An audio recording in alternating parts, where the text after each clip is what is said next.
गुरुर्ब्रह्मा गुरुर्विष्णु गुरुर्देवो महेश्वरा गुरुर्साक्षात् परब्रह्म तस्मै श्री गुरुवे नमः। या देवी सर्वभूतेषु मातृरूपेण संस्थिता नमस्तस्यै नमस्तस्यै नमस्तस्यै नमो नमः। वक्रतुंड महाकाय सूर्यकोटि समप्रभा निर्विघ्नं कुरु मे देव सर्वकार्येषु सर्वदा। अनंत कोटि ब्रह्मांड नायक राजाधिराज योगिराज परब्रह्म जय। हमसे जुड़े हुए और हमसे आगे जुड़ने वाले सभी साईं भक्तों को ओम साईं राम, जय साईं राम। आप सभी का स्वागत है एक बार फिर से साईं महापारायण के 13वें एपिसोड में। और आज विजयदशमी है और आज विजयदशमी के दिन ही बाबा ने अपना चोला, जो मानव रूपी शरीर था, वो छोड़ा था। परंतु साईं आज भी हमारे बीच मौजूद हैं और बाबा हमसे सीधे बात करते हैं। शिरडी में जो पैर रखेगा टलेगी उसकी विपदा सारी, या जो शिरडी में आएगा आपद दूर भगाएगा। बाबा का ये वचन बिल्कुल सत्य है। जो भी भगत शिरडी जाता है उसकी परेशानियां, उसकी सारी विपदाएं, उसके कष्ट बाबा करने लग जाते हैं। आज रावण का भी अंत हुआ था और हम श्री राम को याद न करें, ऐसा भी हो नहीं सकता। श्री राम के इस दिन को दुनिया भर में याद किया जाता है और ना जाने कितने ही रावण के पुतले जलाए जाते हैं। परंतु इस वर्ष जो रावण है ना, वो कोरोना है। कोरोना महामारी ने न जाने कितने घर उजाड़ दिए हैं।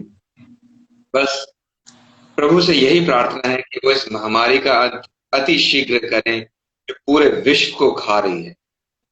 न जाने कितने करोड़ों परिवारों में अंधेरा कर गई है। दिवाली पर हम दिए तो जलाएंगे, लेकिन एक दिया उन परिवारों के नाम का भी जला लेना जिनके घरों में ये कोरोना अंधेरा कर गया है। और अभी इसका अंत नहीं हुआ है, अभी ये और आगे बढ़ रहा है और अपने पैर धीरे धीरे अलग अलग जगह पर जमा रहा है।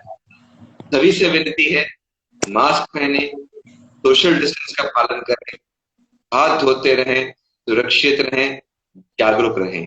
आइए शुरू करते हैं साईं महापारायण का 13वां एपिसोड।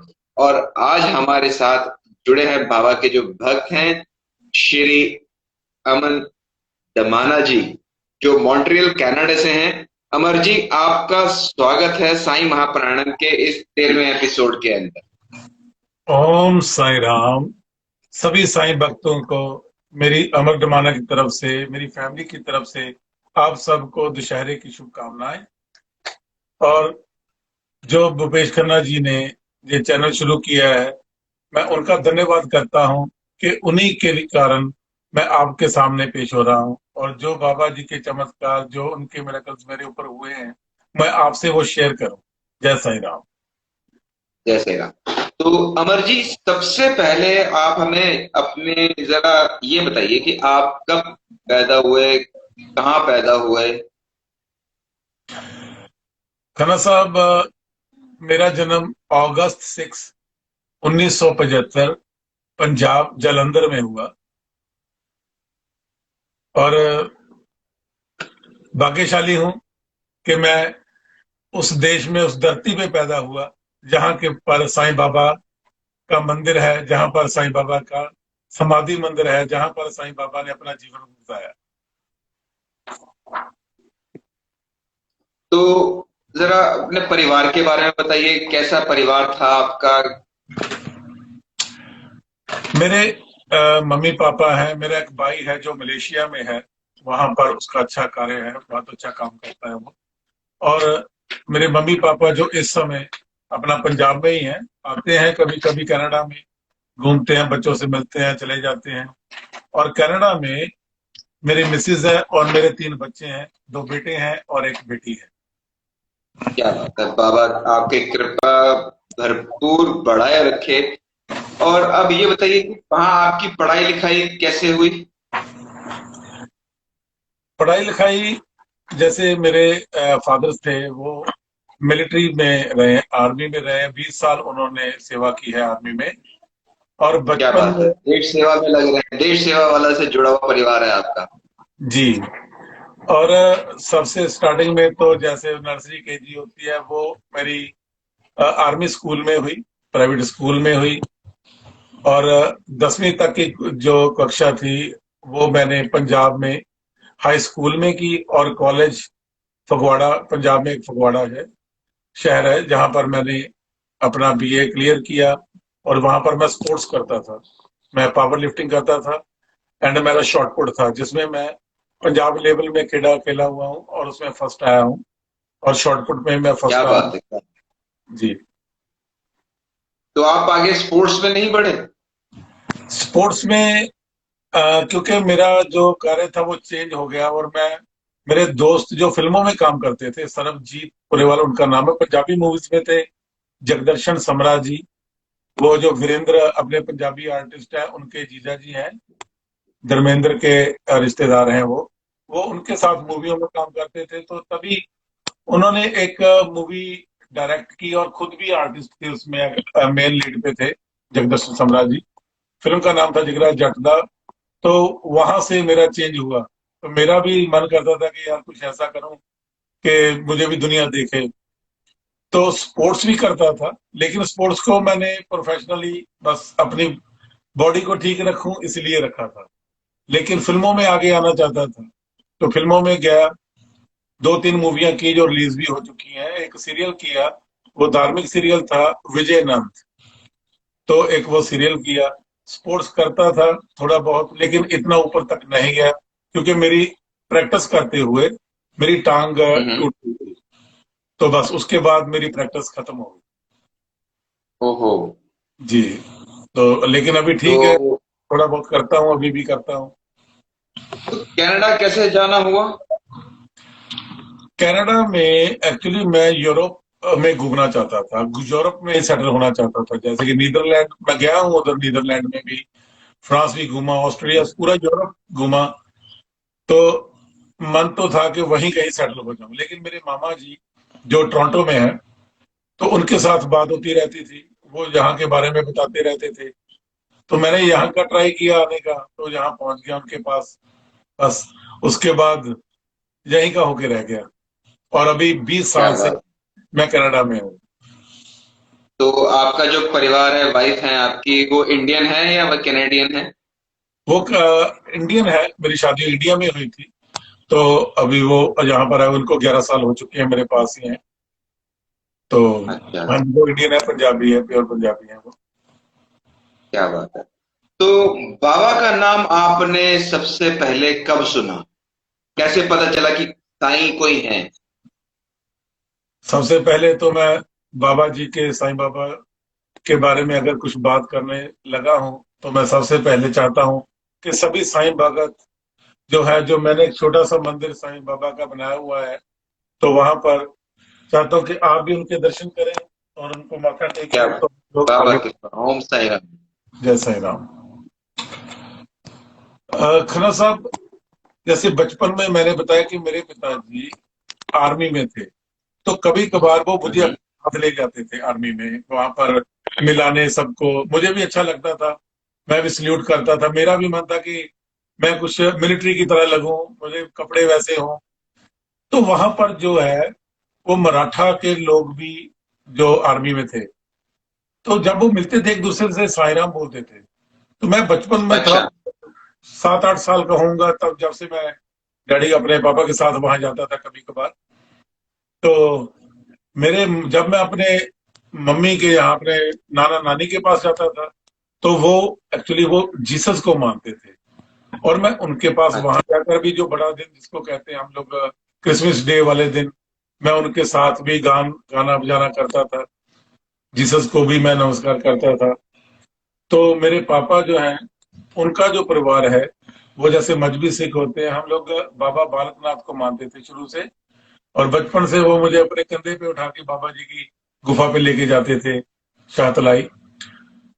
तो मैं बचपन से ही कंफ्यूज था कि मेरा गुरु कौन है। मैं चर्च जाऊं, जहां मैं बाबा बालकनाथ के जाऊं, जहां मैं गुरुद्वारा जाऊं, कहाँ जाऊं। तो वो आज तक, आज से 1 साल पहले तक वो क्वेश्चन वैसे का वैसे ही रहा। मैं मतलब एक साल पहले का मतलब नहीं समझा मैं, मतलब अब आप इतने उम्र में हो गए तो 1 साल पहले तक आप बाबा के साथ नहीं जुड़े हुए थे, इसका मतलब? जी, क्योंकि 1 साल आज ही के दिन, मेरे ख्याल से 24, 24 अक्टूबर को मुझे एग्जैक्टली बाबा के बारे में मेरे साथ मेरे सिस्टर इन लॉ वो बैठे, उन्होंने बताया। पहले भी बातें होती थी, जब कॉलेज में था तब भी साईं बाबा की, जैसे कि टीवी में देख लिया, फिल्मों में देख लिया। ऋषि कपूर जी का एक फिल्म थी, अमर अकबर एंथनी, उसमें एक सॉन्ग था।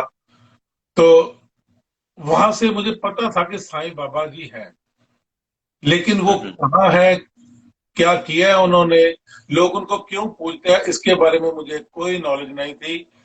आज से 1 साल पहले तक, वो इसलिए 1 साल पहले क्योंकि साईं बाबा का जो मंदिर अगर बना है ना, तो वो 1 साल पहले ही बना है।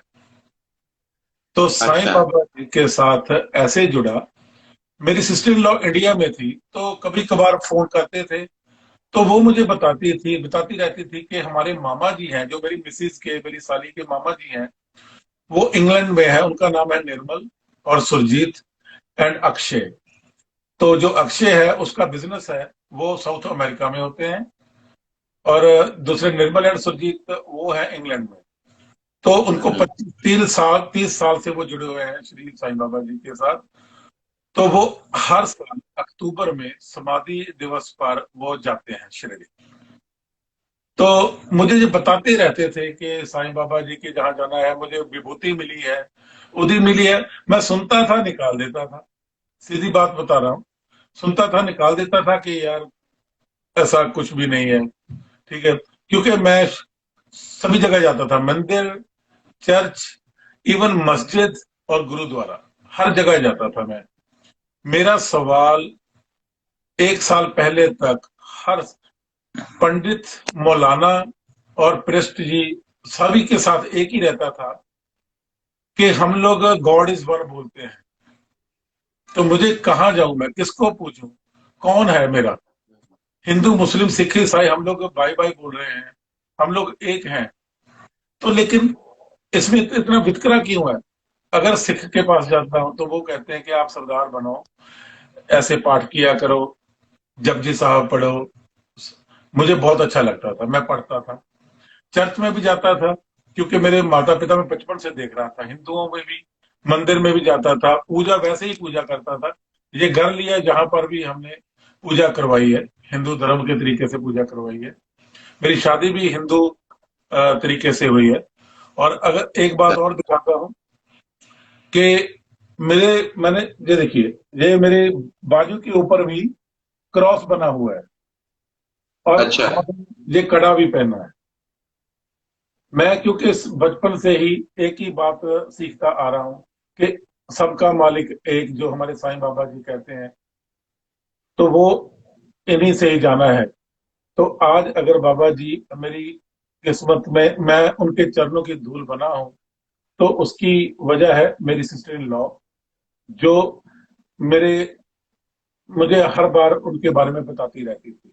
हुआ यूं, पिछले साल 23 अक्टूबर को, 2019 को, मेरी सिस्टर इन लॉ के पति, मेरे साधु जो है, वो बहरीन में थे। वो सुबह इनके साथ बात कर रहे थे, और रात को पता चला, वो उनकी 33 34 की एज होगी।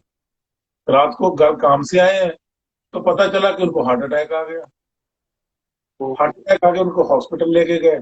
और 24 अक्टूबर को सुबह, अर्ली सुबह को, उन पता चलता है कि वो इस दुनिया में नहीं है। तो एकदम से मातमिश आ गया हमारे घर में, क्योंकि मेरी सिस्टर इन लॉ और उनका बेटा जो 14 वर्ष का है, वो दोनों यहाँ पर मेरे पास घूमने के लिए आए हुए थे। तो उनको यहाँ आए हुए मेरे ख्याल से 10 11 महीने हो चुके थे।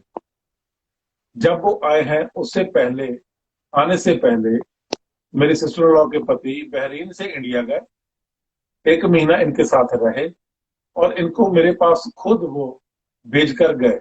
उसके बाद फोन पे ही बात होती थी, जैसे कि बाबा की मर्जी हो, जैसे कि उन्होंने कोई फाइल रेडी की है कि ये वहां जाएंगे और ये जाते हुए अपने पति से मिले, अपने बाप से मिले, तो उसके बाद वो इस दुनिया में नहीं रहेगा। तो जिस दिन वो चला गया, 24 अक्टूबर को वो चला गया, दुनिया छोड़ के चला गया, मातम छा गया इस घर में।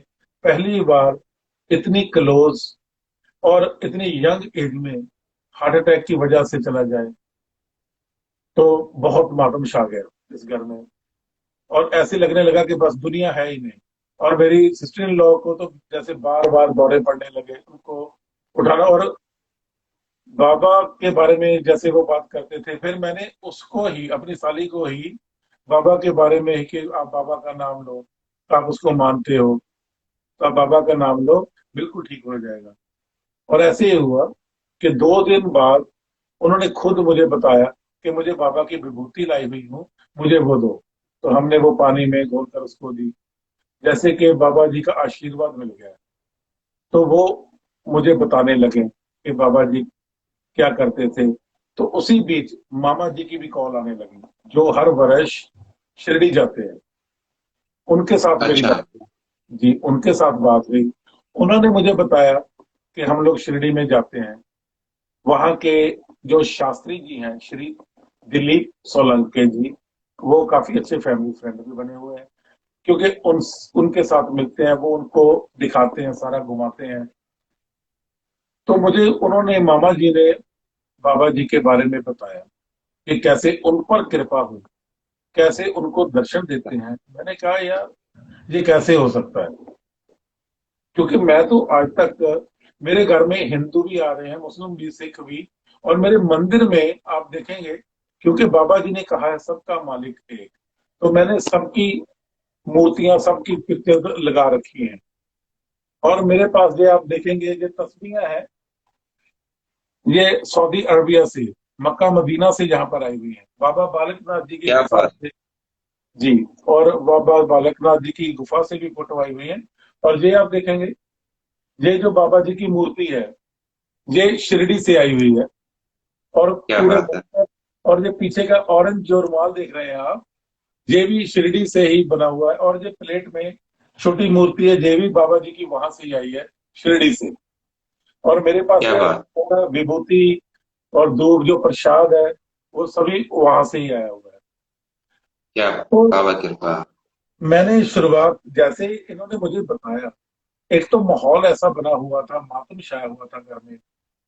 तो मैंने सोचा कि क्यों ना, अगर ये साईं बाबा के बारे में इतना बोल रहे हैं, मुझे समझा रहे हैं कि साईं बाबा ये सबका मालिक ये कहने वाले हैं, वो उनका कोई धर्म नहीं, एक इंसानियत धर्म रखा उन्होंने।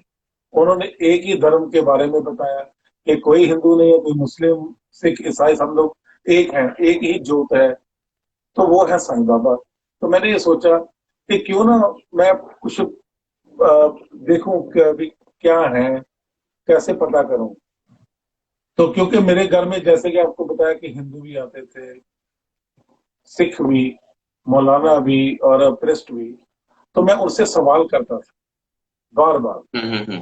कि मैं कहाँ जाऊं, किसको अपना बनाऊं, किसको अपना गुरु मानूं, मेरा धर्म क्या है। अगर हम लोग एक हैं, तो आप मुझे सिर्फ बाइबल पढ़ने को क्यों कह रहे हैं? तो आप मुझे सिर्फ गुरु ग्रंथ साहब जी क्यों पढ़ने को कह रहे हैं? अगर सब एक है, हाँ मैं पढ़ूंगा, क्योंकि सभी ग्रंथों में मेरे सामने अभी मेरे साईं साहब चरित्र है। तो ये भी और बाकी ग्रंथ भी हमें एक ही रास्ता दिखा रहे हैं। तो फिर आप मुझे अलग अलग होने को क्यों कह रहे हैं? आप मुझे कोई हम्म। ऐसा रास्ता दिखाओ कि मैं एक जगह पे रुक जाऊं और सिर्फ एक ही रब को मानूं। जैसे कहते हैं कि यहोवा, यहोवा का मतलब कि वो सारा सृष्टि करता। तो यहोवा कौन है, उसको किसी ने देखा नहीं, उसकी कोई पिक्चर नहीं है। तो यहोवा एक एहसास है। ये मुझे चर्च चर्च में बताया जाता था। मैं जहां पर जाता हूँ, बड़ी चर्च में भी जाता हूँ, मेरे पास चर्च से भी लाई हुई तस्वीरें हैं। और हम्म।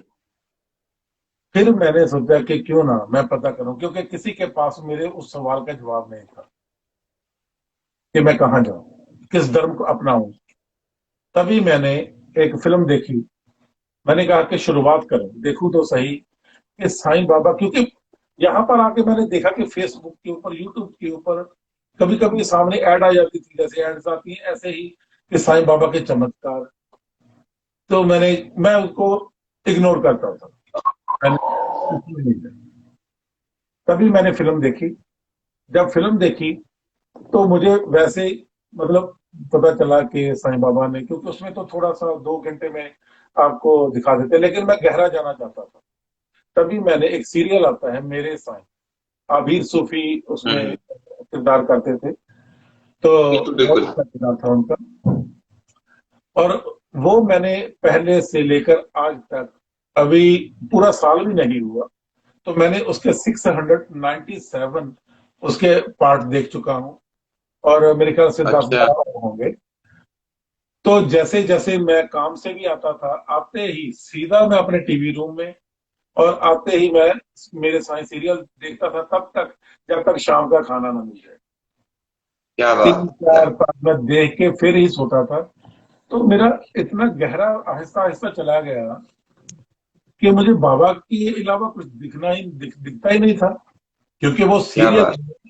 इतनी गहराई से बाबा जी के बारे में बताया जाता था, बाबा जी का पाठ जो निभाया जाता था, उनकी लीलाएं जो है, उनको कितने खूबसूरती से उन्होंने पेश किया। तो देखते देखते वैसे पता ही नहीं चलता था कि मेरी आंखों में कहाँ से आंसू आ गए। और मैं बाबा को ऐसे मानने लगा कि जैसे हमारे बड़े बुजुर्ग, हमारे दादा परदादा होते थे, मैं उनको ऐसे समझने लगा बाबा जी को। मैंने उनको कभी गुरु नहीं माना, मैंने उनको अपना माना। जब से उनको अपना मानने लगा तो मेरे अंदर से ना ऐसे एक भूख से निकलने लगी कि मैं बाबा जी को, उनके चरणों को पकड़ लूं, उनको जैसे वो दूसरा अपने भक्तों को गले से लगाते हैं, मैं उनके गले लग जाऊं। और इतना डीपली चला जाता था कि रोने लगता था ऊंची ऊंची। बाबा क्या जी को बात। जैसे मिस करने लगा, इतना मिस करने लगा कि जब बाबा जी की तरफ बढ़ा मैं, तो मैं आपको बाद में दिखाऊंगा कि अभी इतनी गहराई बाबा जी के साथ क्यों हुई। तो लेकिन अभी पहले मैं आपको ये बताऊंगा कि बाबा जी के बारे में मुझे अपने, मेरी मिसेज के मामा जी से और मेरी सिस्टर इन लॉ से पता चला, जो मैंने टीवी सीरियल और मूवीज में देखकर, और उसके बाद साईं चरित्र पढ़ के, जो मुझे गहराई से मैं बाबा को मानने लगा। तो वो, उसकी वजह है मेरी सिस्टर इन लॉ और हमारे मामा यहाँ मैं आपको 1 मिनट के लिए रोकूंगा। जितने व्यूअर्स हमें देख रहे हैं या जो हमें आगे भी यूट्यूब पे या फेसबुक पे या अलग सोशल मीडिया पे देखेंगे, उनको ये बता दूं, देखिए, मेरे साईं सीरियल आप देख रहे हैं, साईं सच्चरित्र आप पढ़ रहे हैं, बहुत अच्छी बात है। एक साईं लीला मैगजीन आती है, जी। और जी जी। वो बाबा के टाइम से चलती आ रही है। ये मैं आपको बता दूं, बाबा के टाइम से वो पब्लिश हो रही है, और अब तक लगातार वो पब्लिश होती आ रही है। तो शिरडी साईं संस्थान से भी वो उसका सब्सक्रिप्शन मिल जाता है, और वो ऑनलाइन पीडीएफ फॉर्मेट में अवेलेबल है। तो अगर आप साईं लीला मैगजीन के नाम से सर्च करेंगे इन पीडीएफ फॉर्मेट, तो आपको एक वेबसाइट मिलेगी, आप वहां जाकर या शिरडी साईं संस्थान की उस आईडी में जाके वहां से डाउनलोड कर सकते हैं, और उसमें बाबा की हुई लीलाओं के बारे में आप जान सकते हैं। जैसे चमत्कार आप यहाँ देख रहे हैं लाइव, आप उस साई लीला मैगजीन के अंदर भी ऐसे चमत्कार और जो शिरडी में कार्यक्रम हो रहे हैं वो भी देख सकते हैं, पूरा पढ़ सकते हैं, आपको बहुत जानकारी मिलेगी इस चीज के बारे जी में। हाँ जी। जी, अमर भैया आपने बताइए आप। आपने बिल्कुल मेरे मन की बात कह दी, क्योंकि साई चित्र में भी उसके बारे में काफी जगह लिखा हुआ है, साई लीला मैगजीन के बारे में। हाँ जी। तो मेरा वैसे अगला जो स्टेप था वो यही था, लेकिन आपने मुझे जैसे रिमाइंड करवा दिया, तो शायद मैं आपके साथ बात करने के बाद उसके बारे में ही सर्च करूं। बहुत बहुत धन्यवाद आपका। Thank you so much. बताइए आगे फिर क्या हुआ। हाँ जी, तो अभी जो मेरे सामने ये आप देख सकते हैं, ये साईं चरित्र रखा हुआ है, और ये पंजाबी में है।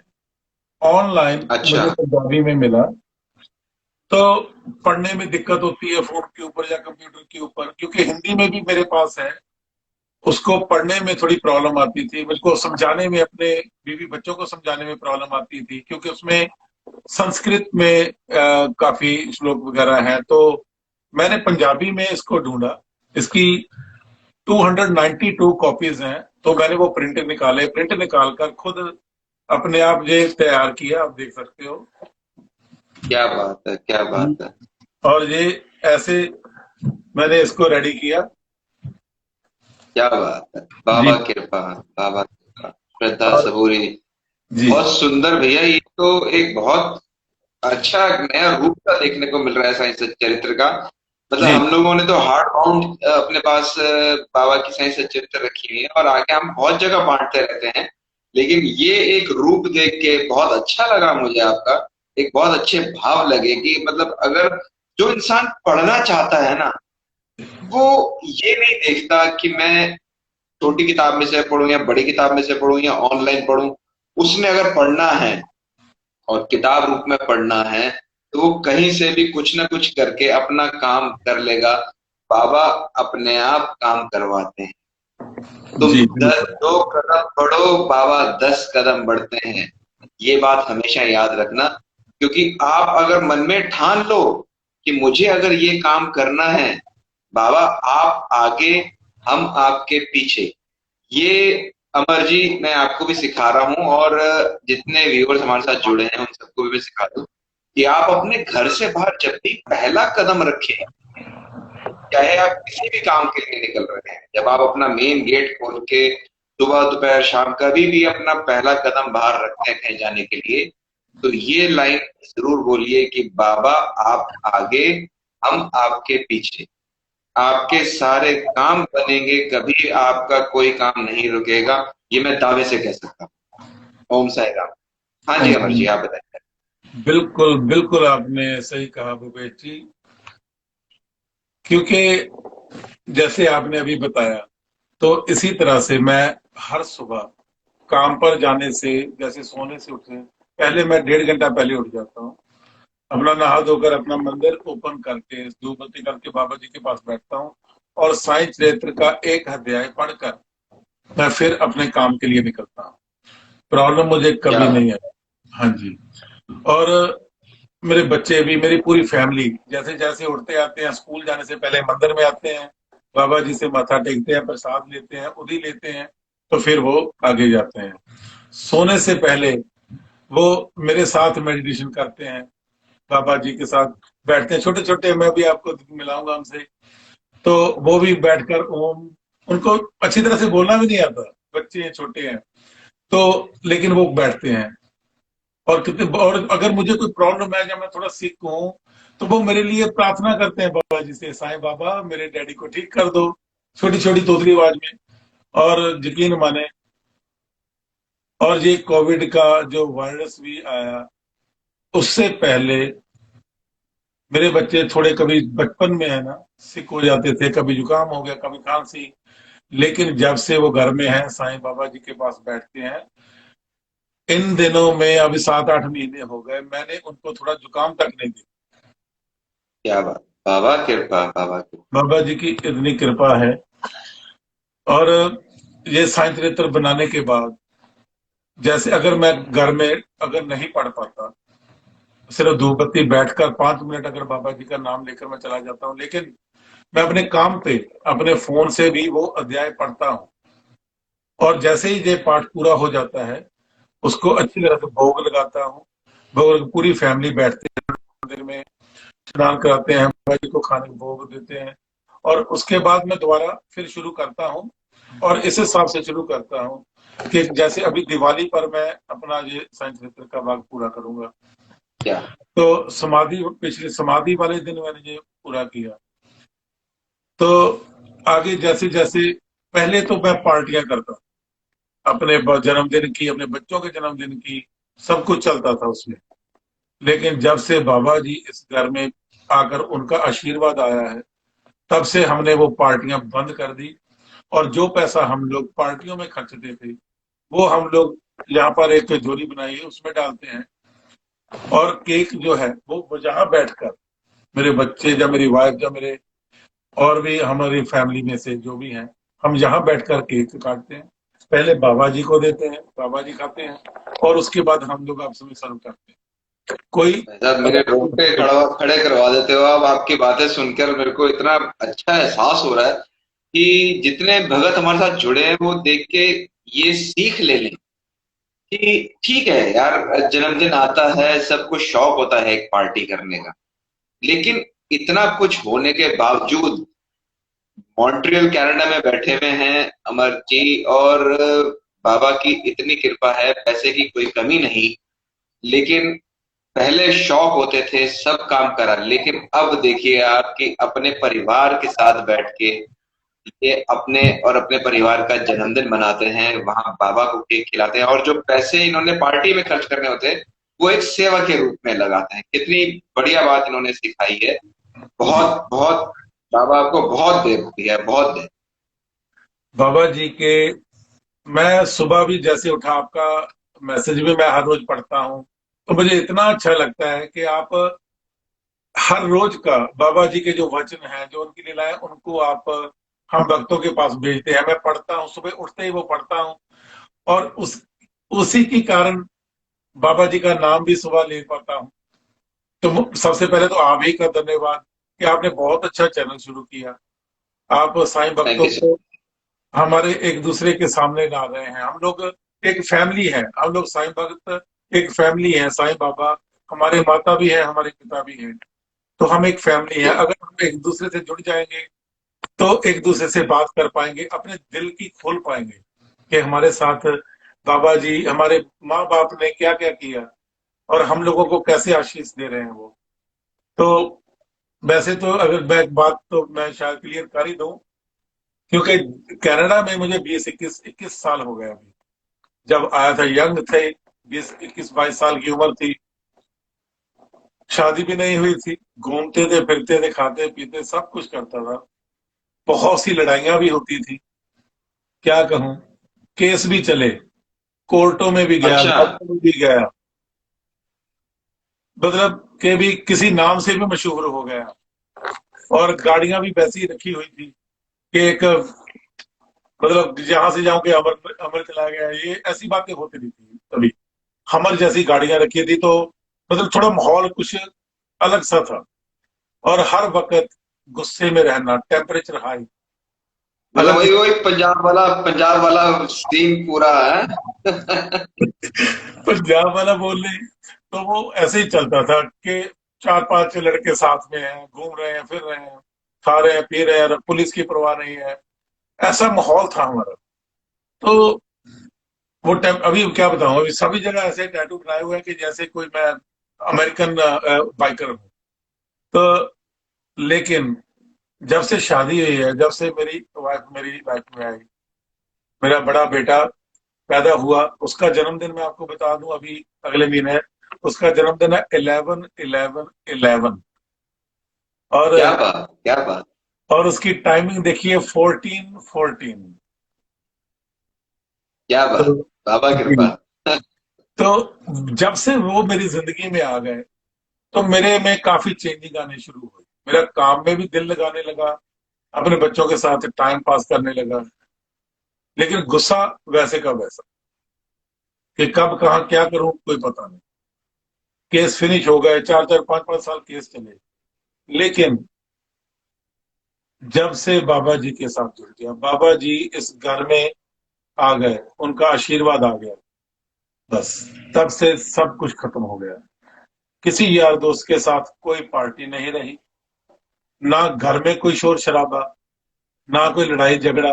घर में तो सभी के थोड़ा बहुत ऊपर नीचे होता रहता है, तो लेकिन बाबा जी के आशीर्वाद से वो चीजें इतनी खत्म हो गई कि बस अगर थोड़ा सा कुछ बोले भी तो खत्म, नॉर्मल सर हो जाता मैं आपकी वाइफ से बात करूंगा अब यहाँ ऑनलाइन सबके सामने। है। जी जी, बिल्कुल बिल्कुल, बिना बैठिए।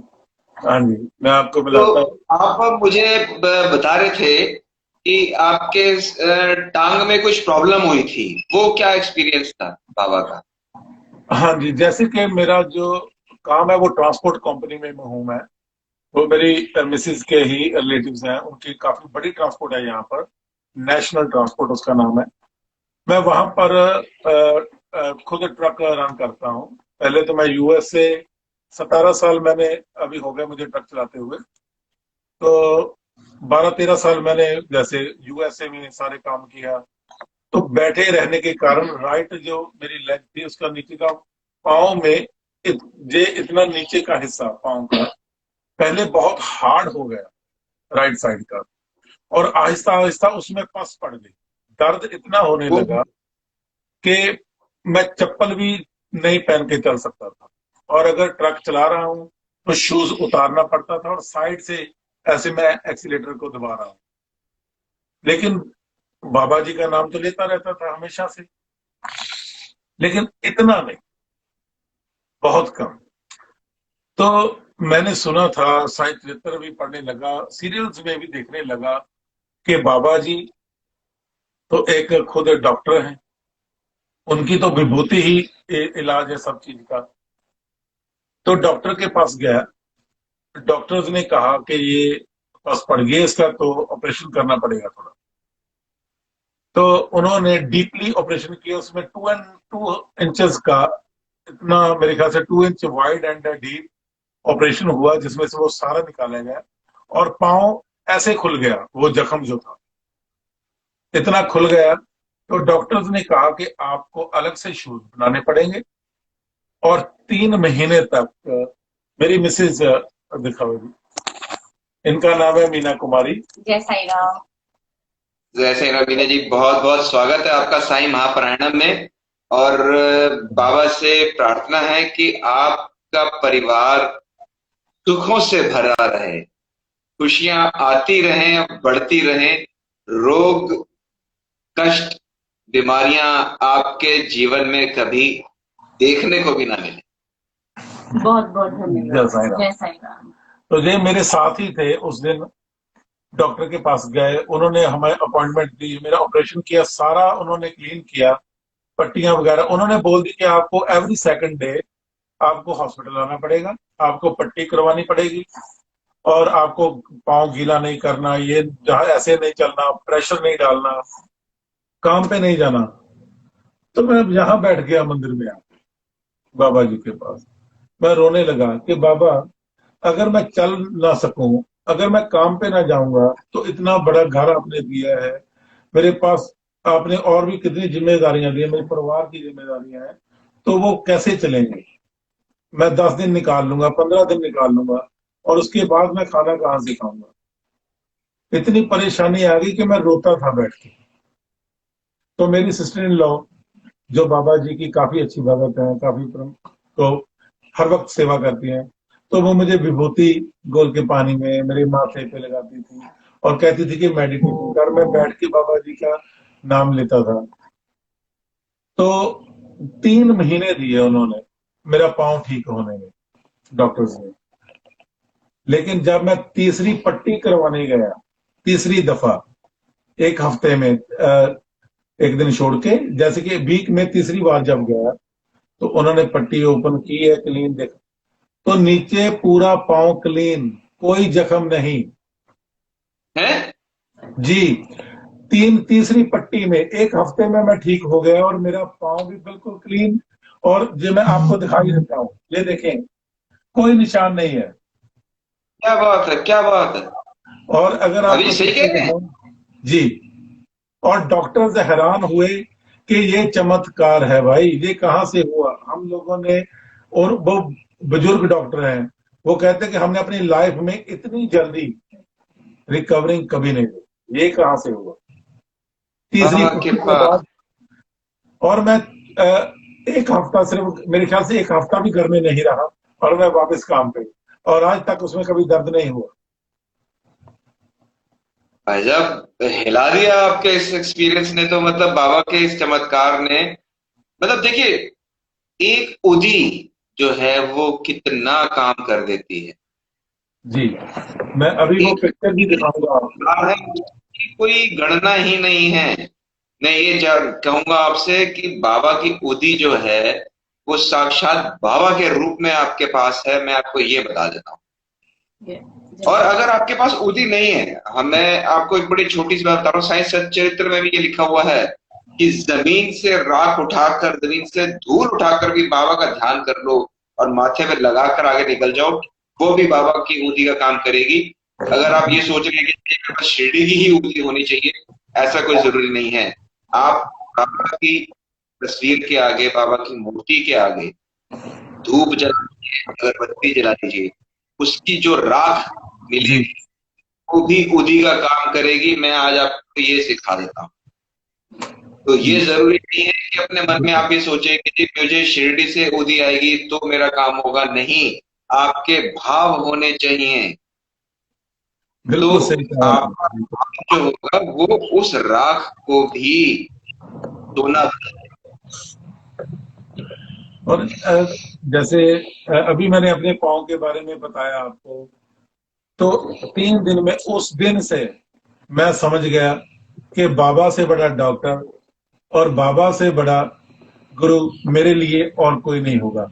और मेरे प्रश्न का जो जवाब था वो मुझे मेरे साइथिरियस से मिल गया कि सबका मालिक एक, ना वो हिंदू है, ना वो यवन है, ना वो सिख है, ना ईसाई।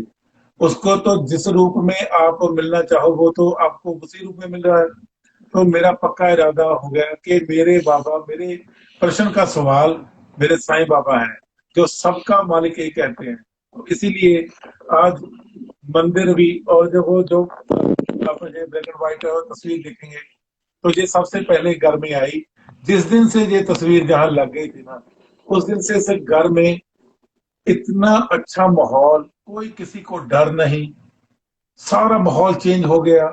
मेरे साइंस सीरियल ने तो हमें, और साइंस चरित्र में इतना अच्छी अच्छी लीलाएं जब पढ़ी हमने, तो हमें अंदरूनी पावर मिली काम करने की, दुनिया में रहने की। अगर पास में कुछ नहीं भी है ना, तब भी पता नहीं कहाँ से पैसे आ जाते हैं, और बाबा मुझे मेरी ड्यूटी लगा देते हैं कि आपने इसको भेजना है। तो क्या बात है। जैसे कि कोई गरीब जो बाबा जी के वचन है, गरीबों को खाना, खुद भी गरीब हूँ मैं तो, खुद गरीब हूँ, और हमेशा बाबा जी के चरणों में दूर बन के रहूंगा जब तक ये जिंदगी, और दोबारा भी जन्म लूंगा। तो मेरी तो साइंस से आगे बस यही प्रार्थना है कि बस मैं उनका ही गुणगान करूं। क्या तो बात, क्या बात। हाँ जी। अच्छा, तो आपने जैसे आप बताया कि आपको शुरुआत में फिल्मों का शौक रहा और आपने फिल्मों में भी काम किया, धार्मिक सीरियल में भी काम किया, तो यहाँ कनाडा आके आपको क्या कभी कोई दोबारा शौक नहीं हुआ कि मैं फिर से उस लाइन को पकड़ूं? हाँ जी, बिल्कुल। जैसे कि मैंने बताया कि एक समय था जब यहाँ आया, तो यहाँ पर हम लोग पंजाबी सिंगर्स को बुलाते थे, उनके शो करवाते थे। तो अच्छा। उसमें कंपेनिंग कर देता था, जो फिल्मों में डायलॉग्स बोले हैं तो मैं कंपेनिंग कर देता था। बस ऐसे ही शौक जागते थे। लेकिन क्या करूं कि अभी इतना, एक तो गरीब हूं, काम के अलावा बाहर तो वैसे तो सारी जगह अगर काम है तो सब कुछ है, तो इतना पैसा भी नहीं कि कुछ फिल्मों में चला जाऊं, आगे बढ़ जाऊं। तो चांस भी नहीं मिला, छोटे छोटे काम करता रहा, शो करवाते रहे हम लोग मिलके। तो बस ऐसा ही कुछ करता रहा, लेकिन ज्यादा इसमें नहीं गया, अपने काम की तरफ भी रहा। तो फिल्मों में तो नहीं, लेकिन आगे मेरे कजन है जिनके साथ मैं उनके साथ काफी मदद कर रहा हूँ। तो अगर बाबा की कृपा हुई तो दिसंबर या जनवरी में हो सके तो शायद, अगर उन्होंने शिरडी बुलाया बाबा ने, तो कुछ ना कुछ तो इंडिया में भी आगे करके जाऊंगे। हम तो कुछ क्या करेंगे अब। बात है। क्या, देखो, फ्लाइट से तो दिल्ली आओगे बिल्कुल जी, बिल्कुल।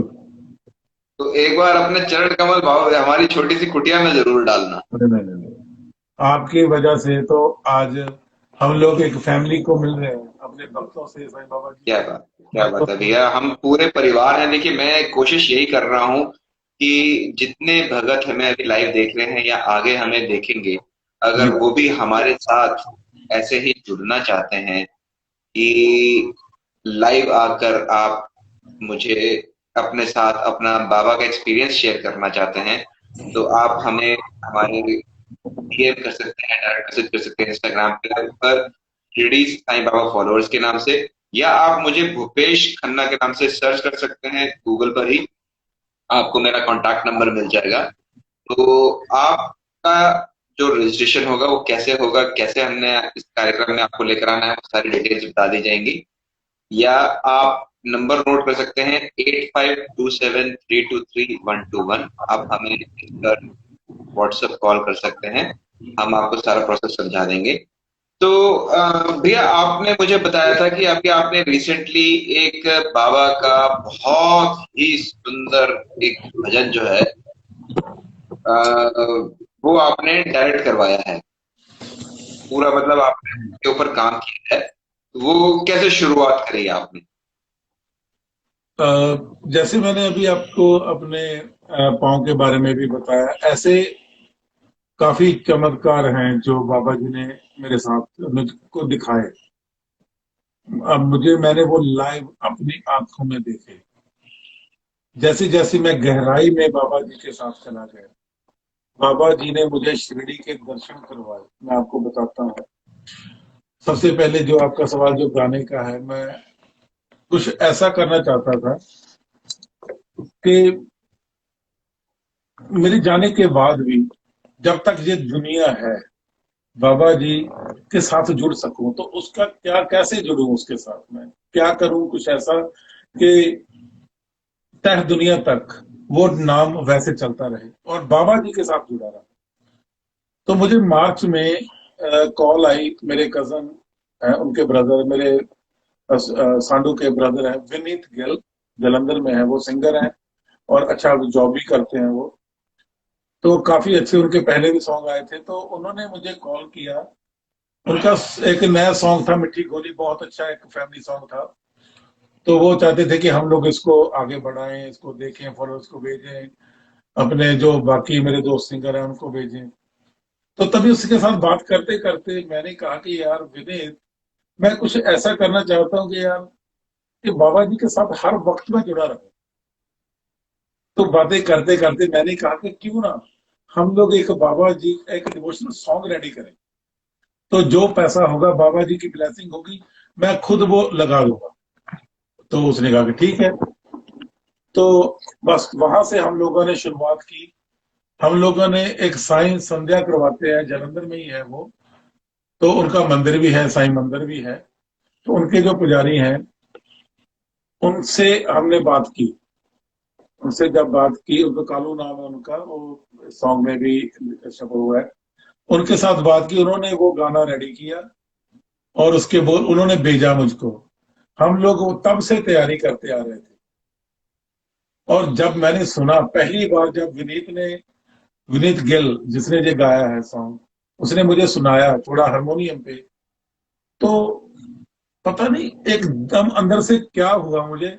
मुझे ऐसे मैं करने लगा और मुझे रोने लगा मैं कि यार मेरा नाम दुनिया में आ रहा है, मैं बाबा जी के साथ जुड़ रहा हूँ। तो हम लोगों ने सर वो मैं गाना। आपको 1 मिनट के लिए रोकूंगा, 1 मिनट के लिए रोकूंगा। अगर आप वो भजन जो है आपने लैपटॉप पे लगाकर यहाँ कैमरे के सामने चलाकर एक बार दिखा दो। तो मैं तो आपको वैसे ही गा के सुना देता हूँ जितना मुझे आएगा। नहीं नहीं, आप तो गाकर सुनाएंगे, हम जरूर सुनेंगे उसको भी, लेकिन जैसा आपने काम करवाया है उसके अंदर, जी जी मैं जी। चाहता था कि लाइव भगत भी एक बार उसको डायरेक्ट देख सकें। मैं आपको उसको, और उसका नाम है साईं जी, जो 8 अक्टूबर को अभी रिलीज हुआ। शिरडी साईं नगरी में उसको रिलीज करवाया। तो बाबा जी के आशीर्वाद से उसकी पूजा करवा कर, शिरडी के जो शास्त्री जी हैं दिलीप सोलंके जी और वहां के जो बड़े पुजारी हैं, उन्होंने बाबा जी के आशीर्वाद से ये पोस्टर जो है, साईं जी नेम है गाने का, साईं जी विनीत गिल। सर आप रोको, आप रोको, मैं चला रहा हूँ यहाँ पर। जी जी। आप 1 मिनट रुको जरा, इस भजन को मैं आप लोगों के सामने मैं लाइव लेकर आ रहा हूँ। आपके साथ साथ जो भगत यहाँ जुड़े हैं हमारे साथ, उनको नजर भी आ जाएगा। और 5 मिनट का समय लूंगा। जितने भगत हमारे साथ यहाँ जुड़े हैं वो इस भजन को लाइव देख सकेंगे अभी। वाह।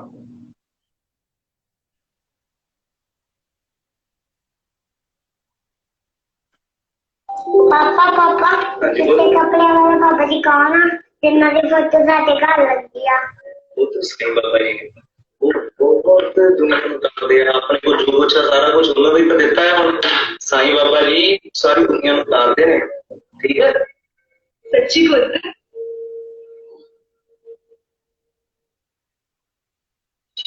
साईं जी बाबा जी साईं जी बाबा जी तेरी मेहरबानी सया तेरी मेहरबानी तेरी मेहरबानी सया तेरी मेहरबानी बदली गली बादी बाबा जिंदगानी बदली गली बादी बाबा जिंदगानी साईं जी बाबा जी साईं जी बाबा जी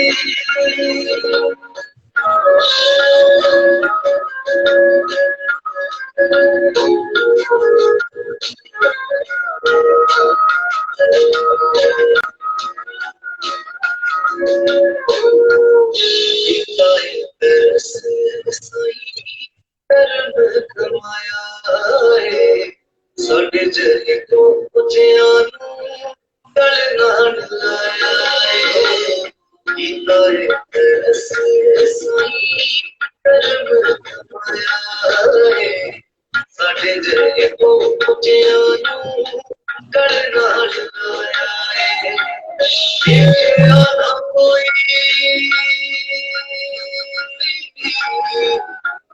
देखिया ना कोई जिहा ना कोई दानी तेरी मेहरबानी सया तेरी मेहरबानी तेरी मेहरबानी दाता तेरी मेहरबानी साईं जी बाबा जी साईं जी बाबा जी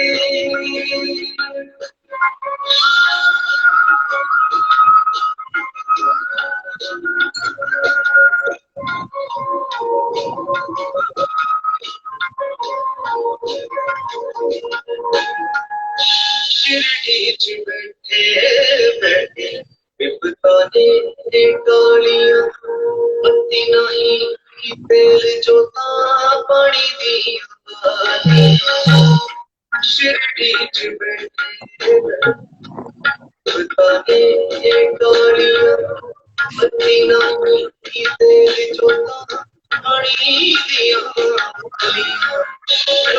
रूप साईं मेरा रूप साईं मेरा लगदा लसानी तेरी मेहरबानी सया तेरी मेहरबानी तेरी मेहरबानी दाता तेरी मेहरबानी साईं जी बाबा जी साईं जी बाबा जी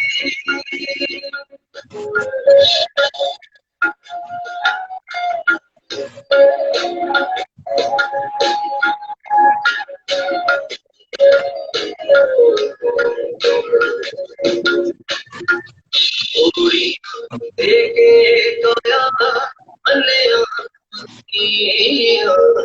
निर्धन देके माया इस ताने रखिया पूरी देके गया अन्य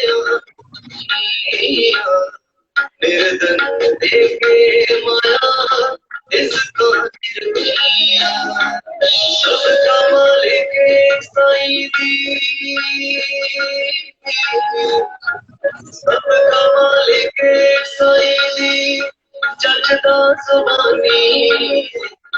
तेरी मेहरबानी सया, तेरी मेहरबानी है, तेरी मेहरबानी सया, तेरी मेहरबानी साईं जी, बाबा जी, साईं जी,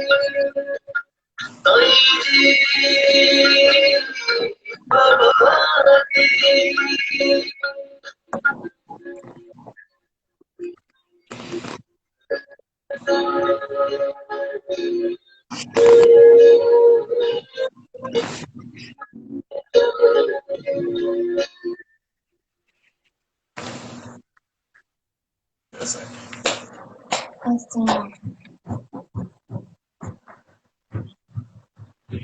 ओम साई राम। जय साईं राम। भैया मेरे पास अल्फाज नहीं है, और जितने व्यूअर्स हमारे साथ जुड़े हैं उन सबको मैं ये बता दूं कि हमारे साथ जिन्होंने ये गाना भजन बाबा का गाया है, विनीत गिल जी, वो हमारे साथ इस समय लाइव मौजूद हैं। और बहुत जल्द आने वाले हफ्ते के अंदर विनीत भैया भी हमारे साथ यहीं लाइव बैठे होंगे और ये भजन हम उनके साथ रूबरू सुनेंगे। तो विनीत भैया आपका बहुत बहुत धन्यवाद, जो आपने इतना सुंदर गाना, मतलब गाना नहीं बोलूंगा, भजन गाया है। और अमर जी आपका बहुत बहुत धन्यवाद कि आपने इतना पैसा लगाकर इतना सुंदर भजन बनवाया है ना, मेरे पास अल्फाज नहीं है इस बात के लिए। मैं ये नहीं कहूंगा कि मैं कोई पब्लिसिटी कर रहा हूं आपके भजन की, लेकिन ये चीज वाकई में काबिले तारीफ है कि मैं इसमें अगर कोई कमी ढूंढना चाह रहा था इस भजन के अंदर, तो मुझे कहीं कोई कमी नजर नहीं आई, 1% भी। इतना दिल लगाकर, मतलब कहते हैं ना कि जब कोई बाबा का काम करना होता है तो बाबा खुद आकर वो काम करवाते हैं।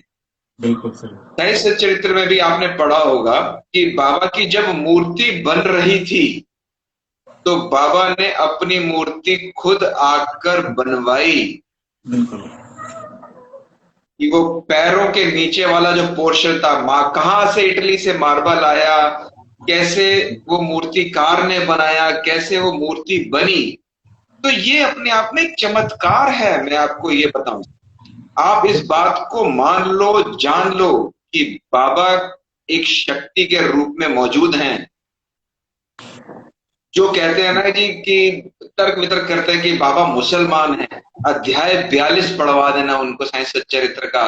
बाबा दिगंबर खड़े हो गए थे, पूर्ण रूप से कपड़े उतार कर, कि आओ देख लो और बताओ मुझे कि क्या मैं हिंदू हूं, क्या मैं मुसलमान हूं। मुझे बहुत गुस्सा आता है इस बात के ऊपर जब कोई हिंदू मुसलमान की बात करता है आकर बाबा के बारे में। क्या करना है आपको हिंदू से या मुसलमान होके या सिख होके या ईसाई होके, अपने धर्म को तो मान लो। बाबा तो गुरु हैं, उन्होंने यही सिखाया है, सबका मालिक एक। तो थैंक यू सो मच लिख रहे हैं, सब साईं जी की कृपा है, no doubt in that Vineet भैया। और बाबा की कृपा आप पर बढ़ती रहे। मैं आपको अपने इस प्रोग्राम में लेकर आने वाले हफ्ते में, मोस्ट प्रोबेबली हम शायद थर्सडे को इनको अपने साथ लेकर आएंगे। थर्सडे को डेट पड़ रही है 29 तारीख को 9 बजे रात को हम इसी समय बाबा का गुणगान करेंगे विनीत भैया के साथ। और विनीत भैया सिर्फ एक यही भजन नहीं, हम आपसे और भी भजन सुनना जरूर चाहेंगे। बहुत अच्छा लगा। और अपना अमर भैया जी ये बताइए कि आपको ये जो आपने इतना सुंदर बनाया है बाबा का भजन पूरा, आप कनाडा बैठे हो, डायरेक्शन सारी इंडिया में हो रही है, तो ये आप कैसे मैनेज कर रहे थे? मैं आपको इसके बारे में पूरी बात बताता हूँ। जैसे ही हमने गाने के बारे में सोचा तो विनीत ने मुझे राइट में कह दिया कि हाँ जी पाजी, मैं आप मेरे जानने वाले साईं बाबा के भगत हैं। मुझे उसी वक्त बड़ी हैरानी हुई कि यार बाबा बालकनाथ को हर संडे की संडे इनके घर में प्रोग्राम करते हैं, इनके घर में बहुत अच्छा मंदिर है इनका, तो तुम्हें बाबा जी के बारे में कहते हैं, मेरे दोस्त हैं वो बहुत संध्या करवाते हैं, मैं जाता हूँ। मैं क्या बात है। तो उन्होंने जब ये गाना बनवा लिया तो मैंने कहा कि बस अभी तो यही होगा। तो रिकॉर्डिंग हो गई। रिकॉर्डिंग में जो हम लोग चाहते थे इंस्ट्रूमेंट्स कैसे कैसे करने हैं, जो तो बहुत अच्छे बन गए। तो मैंने इसको कहा विनीत को, मैंने कहा विनीत इसको ऑडियो रिलीज करवा दो, तो ये नहीं माना। ये कहता है कि पाजी के ये ऑडियो जो है ना जी, ऑडियो नहीं, जो बाबा जी का जो कॉन्सेप्ट बनेगा, आप हैरान रह जाओगे कि ऐसा गाना पहले कभी आपने देखा ही नहीं होगा। तो मैंने मैं वैसे कहता हूँ जी, तो मेरे पास शब्द नहीं है, इतना सुंदर। मैंने इसीलिए भजन को मैंने लाइव चलवाया है, इसीलिए चलवाया है जी कि देखिए इतने सुंदर सुंदर कमेंट्स आ रहे हैं, इसका लिंक मांग रहे हैं। हमारे साथ मोनिका बहन जुड़ी हुई हैं। 28 तारीख को मोनिका बहन आएंगी हमारे साथ लाइव इसी प्रोग्राम में, और अपना लाइफ में हुए इनके ऐसे बाबा के चमत्कार हैं। अभी कोरोना से जूझ रही हैं मोनिका बहन। मैं बाबा से दुआ करता हूँ कि जल्द से जल्द इनके परिवार में सभी स्वस्थ हो जाएं। जो भी कोरोना पॉजिटिव हैं सबकी रिपोर्ट नेगेटिव आ जाए जल्द से जल्द। और हमारे साथ साईं गुनगुन जी भी जुड़ी हुई है, उन सबको ओम साई राम।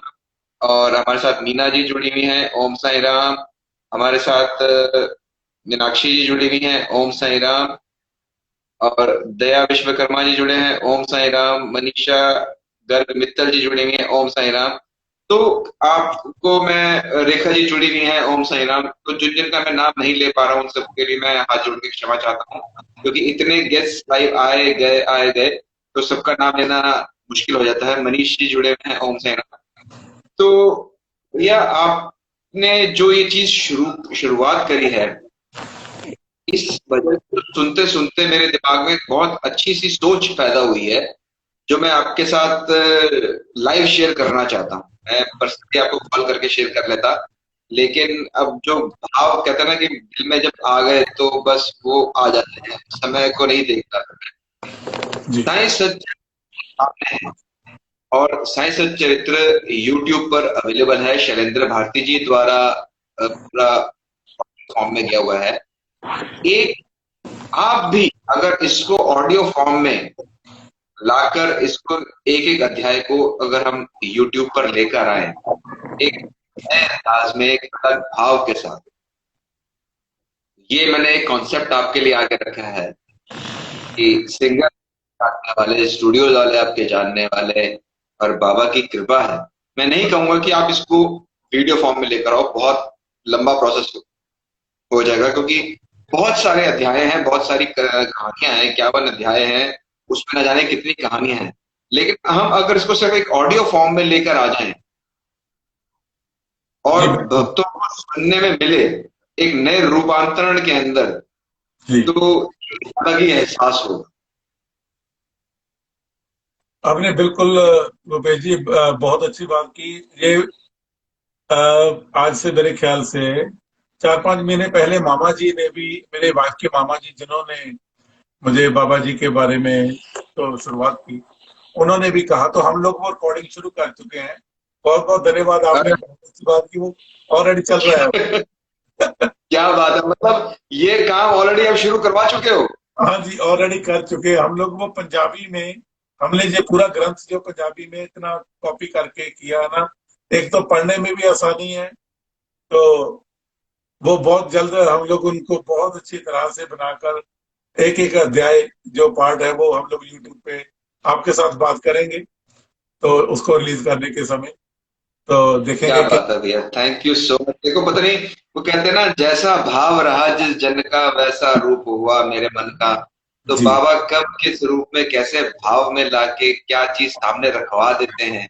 मतलब मेरे मन में ये इच्छा थी, और जी आज से नहीं, जब से मैं यूट्यूब पर शैलेंद्र भारती जी के अध्याय सुनता हूँ, क्योंकि जी कई बार मुझे पढ़ने का टाइम नहीं मिल पाता, क्योंकि मैं अपने कार्य में इतना व्यस्त रहता हूँ। तो दिन में जैसे कभी क्या होता है कि हम अपना ऑफिस में बैठे होते हैं, हम अपना यूट्यूब पे चला लिए कि कानों में कम से कम आवाज पड़ती रहे और हम अपना काम करते रहे।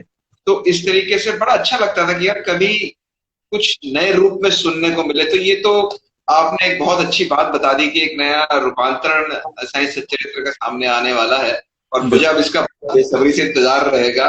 और बहुत बहुत धन्यवाद भैया आपका कि आप आए, आपने इतने अच्छे जो आपके लाइफ में बाबा ने लीलाएं रची हुई हैं वो आपने दिखाई। तो एक बार मैं भाभी जी से बात करना चाहूंगा। हाँ जी, अपना बिना कही प्लीज भूपेश जी, तब तक जब तक वो अभी आ रहे हैं तो मैं बता दूं इस गाने के बारे में। हमें कुछ अड़चने आ रही थी पहले, जैसे कि लोकेशन, जो इसकी जो लोकेशन है वो पाकिस्तान बॉर्डर के ऊपर है, अमृतसर के पास बाघा बॉर्डर की शूटिंग है। तो जो किला दिखाया गया वो बॉर्डर पे, विनीत आपको अच्छी तरह से एक्सप्लेन करेंगे उस दिन। विनीत का गला भी खराब था रिकॉर्डिंग वाले दिन, और वो डर रहा था कि यार मेरी सुबह रिकॉर्डिंग है, मेरा क्या होगा, और डर रहा था। लेकिन उसी ने मुझे फोन करके बताया कि यार इतना अच्छा गाना गाया, गले की प्रॉब्लम खत्म हो गई, और जो आवाज थी जितनी निकालना चाहता था उससे भी अच्छी निकली। और क्या बात। जो मेरे मन का भाव था कि मैं इसको बाबा के आशीर्वाद से शिरडी में कहीं रिलीज करवा दूं तो मेरी ये जन्म जो है ना वो सफल हो जाएगा। तो अभी ये कोविड की वजह से वहां पर कोई प्लेन भी नहीं जाता, शिरडी में सभी फ्लाइटें कैंसल, कोई टिकट नहीं, कोई रास्ता नहीं। हम लोग काफी परेशान हो गए, मैं और विनीत काफी परेशान हो गए कि यार मैं चाहता था कि समाधि से बाबा की समाधि जैसे 15 अक्टूबर से पहले, एक हफ्ता पहले इनको भक्तों के पास चला जाए, रिलीज हो जाए। तो हम लोगों ने 8 अक्टूबर चुन लिया, थर्सडे का दिन था, अच्छा। वीरवार गुरुवार दिन था। दिन तो हमने चुन लिया, अभी कोई फ्लाइट नहीं है। जहां तक कि विनीत के काफी अच्छे फ्रेंड्स हैं जो एयर जेट वगैरह प्लेनों में एयरलाइन में काम करते हैं, वो भी ट्राई कर रहे थे, टिकट की नहीं हो रही, कुछ भी अरेंजमेंट नहीं हो रहा था। बड़ी मुसीबत आ गई कि यार, तो हमने सोचा कि लुधियाना पंजाब में मंदिर नया बना है तो वहां पर रिलीज कर देंगे, मंदिर में जाएंगे तो वहां पर रिलीज करेंगे, जालंधर में है वहां पर रिलीज करेंगे। हम लोग ये सोचने लग गए, लेकिन फिर से एकदम आया कि नहीं यार, जो उधर शास्त्री जी, दिलीप सोलंकी जी, वो भी कहते हैं कि भैया आपका हम लोग स्वागत करते हैं, आप आओ, हम कोशिश करेंगे कि यहाँ पर सब कुछ ठीक ठाक हो जाए। तो उसी वीक जो क्वारंटाइन होने का कहते थे कि 14 दिन आप चले गए, तो 14 दिन गए, तो वो खत्म हो गया, तो आप जा सकते हो, लेकिन फ्लाइट नहीं है। मैं मंदिर में आया, यहां बैठा, दो बत्ती की, बाबा की जो जगाई, दिया जगाया, तो बैठ के सोचने लगा। इतने में देख रहा हूं कि विनीत का फोन आया। विनीत का फोन आया कि पाजी मैं सुबह से ट्राई कर रहा हूं, मेरे दोस्त भी लगे हैं टिकट के लिए, लेकिन कोई फ्लाइट नहीं है। तभी एकदम से उसने कहा, एक मिनट पाजी। मैंने कहा क्या हुआ? 5 टिकट मिल रही है, दिल्ली से पुणे, पुणे से टैक्सी लेकर 200 किलोमीटर शिरडी जाएंगे। मैंने कहा यार बुक कर दे। अभी हम बातें कर रहे हैं तो करते करते 3 टिकट उसमें से निकल गई, 2 रह गई। ओ, हाँ जी, 2 रह गई उस दिन की। 5 तारीख की बात है जी। 5 तारीख को रात को विनीत तो पूरी रात बैठा रहा टिकट की वजह से। तो मेरे मिसिस के मौसी का लड़का है रवि, वो दिल्ली में ही रहता है, वो उनका बिजनेस है वहां पर, वो कंटेनर वगैरह बेचते हैं यहाँ, रवि उसका नाम है। तो वो भी शिरडी आता जाता रहता है मामा जी के साथ। तो मैंने उससे बात की, कहता कि मैंने कहा कि तू चलेगा, कहता कि चलूंगा। तो उसी समय राइट हुए हमने वो दोनों टिकटें बुक कर ली। वो टिकटें कैसे बुक हुई वो मैं जानता हूं कि बाबा जी का आशीर्वाद मिला, क्योंकि वो रिलीज वहां पर होना था। तभी 5 तारीख की रात को विनीत ने टिकटें कर ली, तो 6 तारीख को ये दिल्ली निकल गया, और 7 तारीख को शाम को ये दिलीप सोलंकी शास्त्री जी के पास शिरडी में साई नगरी में पहुंच गए, और एक मोटल में गए। तो वो यूनिट पूछने लगा कि यार आप लोग यहाँ पर कैसे, यहाँ पर तो कोई विजिटर आता ही नहीं है, मंदिर बंद है, तो आप यहाँ कैसे? तो है कि ये तो बाबा जी का आशीर्वाद है कि हम लोग यहाँ पर पहुंच गए। तभी शास्त्री जी ने, क्योंकि उनके साथ काफी अच्छे रिलेशन है, क्योंकि मैं उनसे भी सवाल जवाब करता रहता हूँ। मेरी आदत ऐसे नहीं है कि भी, मैं चाहता हूँ कि मैं साई चरित्र के पूरा डीपली चला जाऊं, मैं उस बाबा जी की जो लीलाएं हैं उनको समझने में, जो लोग पढ़ते हैं उनको प्रॉब्लम आती है, क्योंकि बाबा जी की लीलाएं बड़ी अद्भुत है, और उनकी गहराई में जाना थोड़ा मुश्किल लगता है। अगर चले जाएंगे तो वो पूरी का पूरा विस्तार से पता चल जाता है। तो शास्त्री जी ने काफी मान सम्मान दिया इन दोनों का। जैसे कि जी मैं यहाँ पर रोने लगा कि यार आप जा रहे हो शिरडी, मैं नहीं जा रहा। तो शास्त्री जी ने काफी मान सम्मान किया। तो वहां के पुजारी ने हमारे इस गाने को, साईं जी गाने को, बाबा जी के समाधि मंदिर में बाबा जी के हाथ में उनका आशीर्वाद दिलवाया, पूजा की, और ये आप लोगों के सामने आया गाना। तो क्या बात है, क्या बात है। इतना मैंने अभी ये देख रहा धन्यवाद। हूँ 3 लाख व्यूज जो हैं वो क्रॉस कर चुका है ये भजन जो है। और अभी 8 अक्टूबर को ये रिलीज किया है अभी आपने। रिलीज हुआ है, तो इतना और मैं खुश इतने हुआ। कम में इतना अच्छा आप लोगों को रिस्पॉन्स मिला हुआ है। मैं चाहता हूं कि ये 3 लाख ना हो के 3 करोड़ क्रॉस करे। एक बहुत सुंदर, बहुत प्यारा भजन सुनने को मिला है ये। तो भाभी जी आ गई होंगी। हाँ जी। तो अपना ना मैं अपनी वाइफ के पास रोने लगा। मैंने कहा कि यार मुझे शिरडी जाना है। उसी रात क्या हुआ कि मुझे रात को 12-1 बजे के बाद सपना आया। सपने में क्या दिख रहा हूं कि मैं किसी फैमिली के साथ एक गांव में चला गया। एक गांव में चला गया, वहां बारिश पड़ रही है और जो घर है वो कच्चे हैं, थोड़े पक्के हैं, जैसी शिरडी हुआ करती थी पहले। तो जो मैं जिनके साथ गया हूं मैं नहीं जानता कि वो कौन है। और वो कहते हैं कि हमें कहीं माथा टेकने जाना है, क्या तू चलेगा? मैंने कहा नहीं नहीं आप जाओ, मैं ठीक नहीं हूं, या बारिश हो रही है, मैं रुक गया, बारिश बहुत हो रही है। तो वो माथा टेकने चले गए। माथा टेक कर वापिस आए। जब वापिस आए तो वो कहने लगे कि तुम क्यों नहीं जाते, मंदिर में जाओ, बहुत अच्छा है। मैंने और उन्होंने बताया नहीं कि किस मंदिर में गए हैं, कुछ नहीं बताया। मैंने कहा कि ठीक है कोई बात नहीं, जाऊंगा, वायरस है, बारिश है, मैं कहाँ जाऊंगा। लेकिन उन्होंने कहा कि वहां पर एक मंदिर के बाहर एक लड़का है जो मंद बुद्धि है, और वो सबको गालियां देता है, पत्थर मारता है, निकालता है वहां से। तो मैं डर गया। मैंने कहा मैं क्यों जाऊं वहां पर, मुझे भी पत्थर पड़ेंगे। तभी पता नहीं एक कोई धुंधला सा चेहरा एक बुजुर्ग का आया और मुझे कहने लगा कि तुम मंदिर में जाके माथा टेक, तेरा कोई कुछ नहीं बिगाड़ेगा, कोई तुझे वायरस कोई प्रॉब्लम नहीं करेगा। वहां पर जो मध्यबुद्धि इंसान है, जो लड़का है, वो तुम्हें कुछ नहीं कहेगा। मैंने कहा, हम्म। तो मैं फिर भी डरता डरता उनके साथ चल पड़ा। जब चल पड़ा तो बाहर, मंदिर के बाहर देखा तो वो जो मतलब पत्थर मारता है वो एक साइड में चला गया। और लोग कहने लगे जाओ अच्छा। जाओ आप मंदिर मत्था टेको, जाओ आप। तो वो जो बुजुर्ग इंसान था, मुझे अंदर, जैसे ही मैं अंदर गया तो क्या देख रहा हूं कि बाबा का समाधि मंदिर है, शिरडी वाला, और अंदर बाबा जी विराजमान है और समाधि आगे है। तो मैं ऐसे लेट गया वहां पे उनके चरणों में, लेट गया, क्या रोने बात। लगा, माथा टेकने लगा। और उधर उधर देख रहा हूं कि वो पुरानी इमारत, वो पुरानी शिरडी, वो पुराना टाइम। और जब देखा कि मुझे लेके कौन आया, तो देखा कि वो साईं बाबा जी खुद लेके गए वहां मुझे। क्या बात है। देखिए कितने सुंदर भाव ऐसे सुनने को मिलते हैं।